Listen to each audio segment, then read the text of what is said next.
I believe you have recognized the likeness, Your Majesty. Who is it? Bismarck's cur, Colonel Mullendorf. If he's in England, it's an unofficial visit.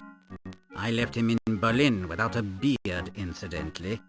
What is he involved in? I believe he has received, or will receive, Ministry of Defense secrets, which were stolen by a British clerk. Espionage would suit Bismarck's current style. Mullendorf, der Wachthund as he's known, is the Chancellor's instrument. He doubtless intends to turn over the stolen material to my military and compromise them. Can his plans be frustrated? If he and the document are still in England, yes. The affair need never reach the public's notice here or in Germany. To that end, I have kept Scotland Yard out of my inquiry. I should say that Her Majesty's government believes you blameless in this matter. What do you know of Mullendorf's habits, Your Highness? Almost nothing. He's a great bore, and my father distrusted him. We have no common connection save Graf von Zeppelin. I do recall that he's a trencherman, enormous appetite, and he adores Wagner, a fool for the ring. Decent voice, I believe.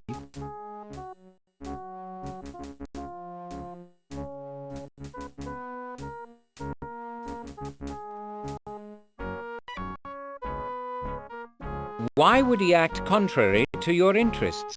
His behavior is treasonous. He reveres Bismarck as the true embodiment of the state. But he owes allegiance to his emperor, surely. What of duty and loyalty?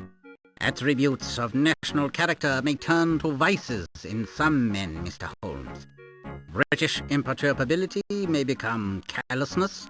The French concern for appearance may devolve into vanity.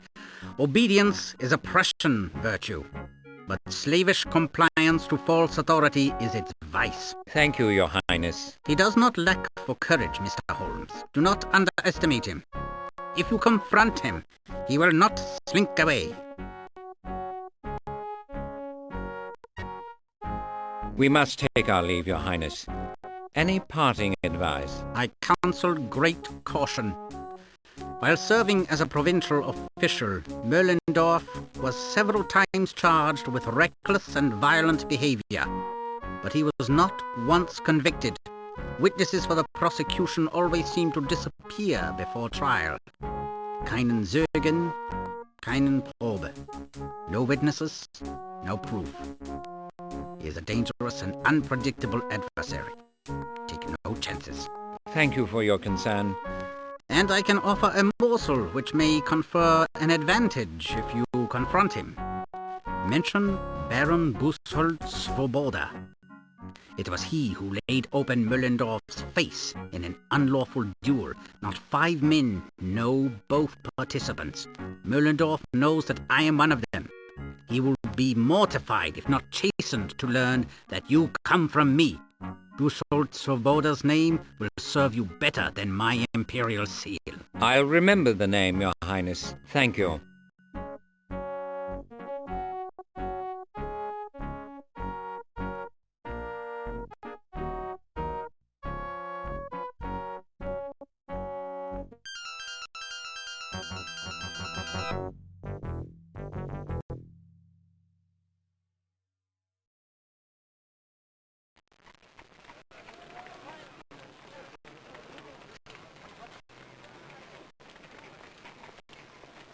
You'll be fine here, won't you, lad? Dr. Watson explained everything. There's not much to do, and it smells quite awful. I'd like my train set, please, and... Not possible, Virgil, I'm sorry. I'm sure you and Wiggins can amuse yourselves pitching pennies and so on. Later, Mrs. Hudson will give you tea, all right? It's not like I have a choice, is it?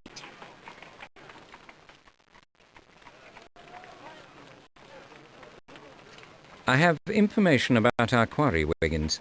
He's a foreigner. Any notion where he is now, Mr. Holmes? Try the restaurants around Piccadilly, especially those serving German food, and check the matinee audiences at the West End opera houses. If you have to lurk, be discreet. I know me business, Mr. Holmes. Of course you do, Wiggins.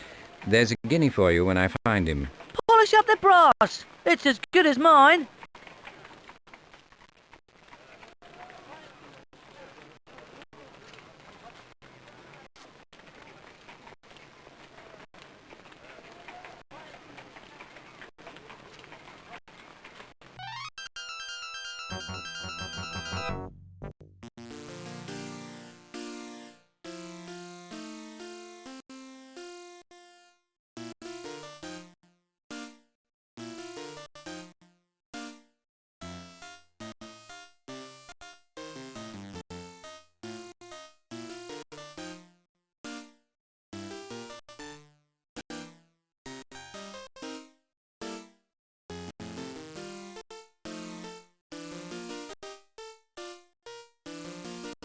Do you remark the customers who frequent this establishment?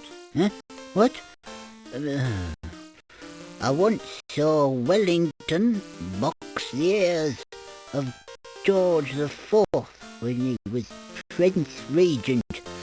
Lovely sight it was, the old Iron Duke. There was a man.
Handsome shop, sir.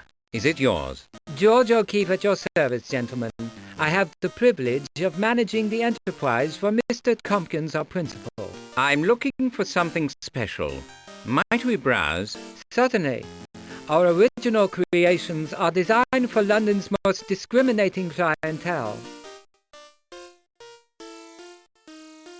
Where do your crystalline gems come from? The venerable Antwerp firm supplies our diamonds, rubies, and Ceylonese sapphire.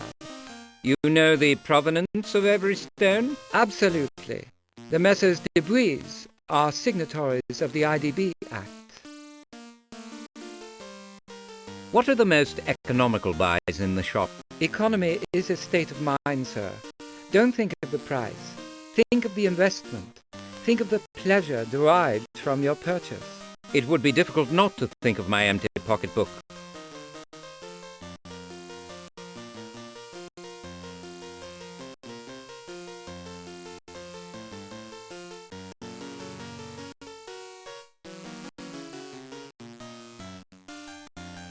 I believe this is one of your rings. To whom did you sell it? It is one of our recent masterpieces, charmingly dubbed the nest egg. How did you come by it? Let's say I found it. Then I will generously assume that the customer lost it. If you give it to me, I'll return it. There might be a reward. There might be a lengthy prison sentence. Shall I call my beadle? If you believe you can wake him, I assure you I'll return it to its rightful owner.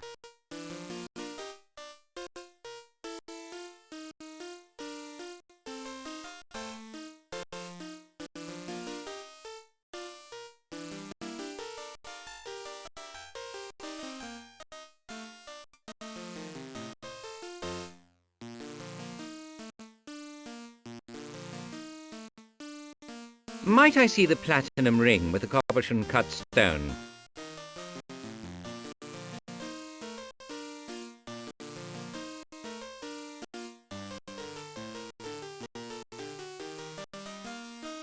This ring spoils your claim of dealing in unique designs. To the untrained eye, many gems have points of similarity. I could show you dozens from the strong room that share a common feature, but stones are cut differently. Right.